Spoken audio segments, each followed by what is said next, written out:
2019 25 වෙනි බහුවර්ණයේ රූපේ දැක්කෙන පරිදි සුලිකුණාටුවක ඇති වායු ස්කන්ධයක් එහි ඇස වටා සර්පිලාකාර පතේක චලිත වේ. ඇසේ කේන්ද්‍රයේ සිට කිලෝමීටර් 80ක් දුරකදී වායු ස්කන්ධයේ ප්‍රවේගය 150යි. ආනවා කිලෝමීටර් 40ක දුරකදී එම වායු ස්කන්ධයේ වේගය අපි ගාන බලමු. මෙතන සුලිකුණාටුව තම ඇස වටා සර්පිලාකාර මාර්ගයක ගමන් කරනවා. කිලෝමීටර් 80කදී වේගය දීලා තියෙනවා. කිලෝමීටර් 40කදී වේගය අහන්නේ. කිලෝමීටර් 80දී ප්‍රවේගය 150යි පැයට කිලෝමීටර්. අහනවා කිලෝමීටර් 40දී එයාගේ වේගය කීයද කියලා. බලන්න. මේ තියෙන අවස්ථාව ස්කන්ධේ M කියලා හිතන්න. ස්කන්ධේ මෙයා මේ සර්පිලාකාර මාර්ගයේ යද්දී මෙයා මත තියෙන එකම බලය ගුරුත්වාකර්ෂණ බලයනේ. ඇස දෙසට තියෙන ගුරුත්වාකර්ෂණ බලය. මෙතෙන්දී ගුරුත්වාකර්ෂණ බලය F1 කියලා හිතන්න. මෙතෙන්දී ගුරුත්වාකර්ෂණ බලය F2 කියලා හිතන්න. මේ ගුරුත්වාකර්ෂණ බලය මගින් ඇස වටා බාහිර ව්‍යවර්තනයක් නැහැ. මේ අක්ෂයට සාපේක්ෂව ගුරුත්වාකර්ෂණ බලයේ ව්‍යවර්තනයේ බිඳුවයි. ඒ නිසා මේ සිදු කරන චලිතයේදී බාහිර ව්‍යවර්තනයක් නැහැ. බාහිර ව්‍යවර්තනයක් නැහැ කියපු ගමන් අපට මතක් වෙන්නේ කෝණික ගම්මිතා සංස්ථිතිය. අපි බලමු කෝණික ගම්මිතා සංස්ථිතිය. කෝණික ගම්මිතා සංස්ථිතිය කියන්නේ යම් අක්ෂයක් වටා භ්‍රමණය වන වස්තුවක හෝ වස්තු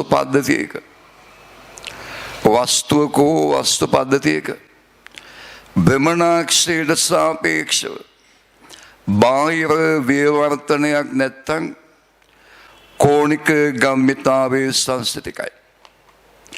කෝණික ගම්මිතාවේ සංස්ථිතිකයි. බලන්න කෝණික ගම්මිතාවේ කියන එක. මෙහෙම ස්කන්ධේ ඉම්මන වස්තුවක් භ්‍රමණාක්ෂයේ ඉඳන් ආරයතින් තියෙනවා නම් මෙයාගේ අවස්ථිති ගුණය I අර්ථ දක්වන්නේ I සමානයි MR වර්ගය කියලානේ. එතකොට අවස්ථිති ගුණේ I වන වස්තුවක් ඔමේගා කෝණික ප්‍රවේගයෙන් භ්‍රමණය වෙද්දී කෝණික ගම්මිතාවේ I ඔමේගා වෙනවා. I ඔමේගා කෝණික ගම්මිතාවේ I ඔමේගා. එතකොට යම් කිසි වස්තුවක් බාහිර ව්‍යවර්තනයක් නැතුව තමන්ගේ අවස්ථිති ගුණය වෙනස් කළොත් ඊට අනුව ඔමේගා වෙනස් කරගෙන I ඔමේගා නියතව තියාගන්න. උදාහරණයකට බාහිර ව්‍යවර්තනයක් නැතුව I දෙගුණයක් කළොත් ඔමේගා භාගයක් කරගන්න. බාහිර ව්‍යවර්තනයක් නැතුව I තුන්ගුණයක් කළොත් ඔමේගා 3ෙන් බෙදාගෙන I වලාගේට හරියන ඔමේගා වෙනස් කරගෙන I ඔමේගා නියතව පවතිනවා.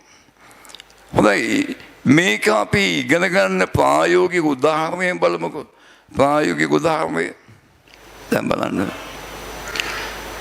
මේකනේ අපි පරීක්ෂණාගාරයේදී කෝණික ගම්මිතා සංස්ථිතිය පරීක්ෂණාගාරයේදී කෝණික ගම්මිතා සංස්ථිතිය ආදර්ශනය කරන පරීක්ෂණය.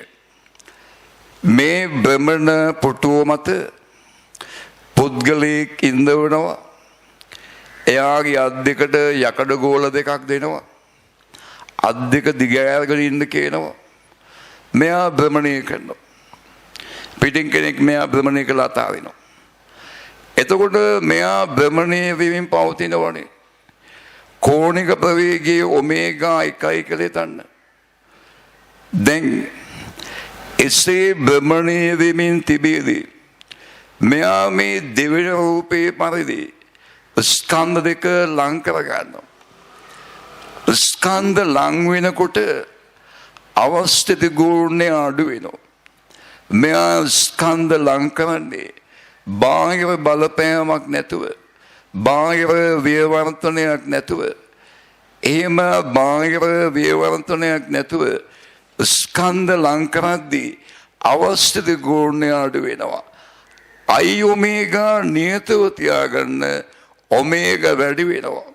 ඒ කියන්නේ මෙයා භ්‍රමණය වන කෝණික ප්‍රවේගය වැඩි වෙනවා. අවස්ථිත ගුණය අඩු වෙද්දී කෝණික ප්‍රවේගය වැඩි වෙනවා. අවස්ථා දෙක සැලකුවාම I1 ඔමේගා 1 සමාන වෙනවා I2 ඔමේගා 2ට. එහෙනම් භ්‍රමණය වන වස්තුවක ස්කන්ධ ඈත්වීම හෝ ලංවීමකින් බාහිර ව්‍යවර්තනයක් නැහැ. ඒ නිසා කෝණික ගම්මිතාව සංසිතිකයි. I1 ඔමේගා 1 සමාන වෙනවා I2 ඔමේගා 2. මෙහෙම ස්කන්ධේ එම්බන වස්තුවක් වීනමති ප්‍රවේගයෙන් ගමන් කරන අවස්ථාව. මෙයාගේ රේඛීය ගම්මිතාව MVනේ MV. දැන් මේ වස්තුව දෙස සිම්පල් ආරයට ඉන්න පුද්ගලෙක් නිරීක්ෂණය කරනවා කියලා හිතන්න. එතකොට මෙයා දකිනවා මේ වස්තුව මේ විදිහට විස්ථාපනය වෙනවා. මෙයාගේ රේඛීය චලිතයක් තියෙන්නේ. හැබැයි පිටින් ඉඳන් බලන අක්ෂයකදී මෙයාගේ කෝණික විස්ථාපනයකුත් දකිනවා. මෙයා බලන් ඉද්දී මෙයා මේ විදිහට කෝණික විස්ථාපනයක් තියෙනවා. රේඛීය චලිතයේ දෙන වස්තුවකට පිටින් ඉඳන් බලද්දී කෝණික චලිතයක්ද දකිනවා. රේඛීය චලිතයේ දෙන වස්තුවක් දෙස පිටේ ඉඳන් බලද්දී කෝණික චලිතයක් දකිනවා.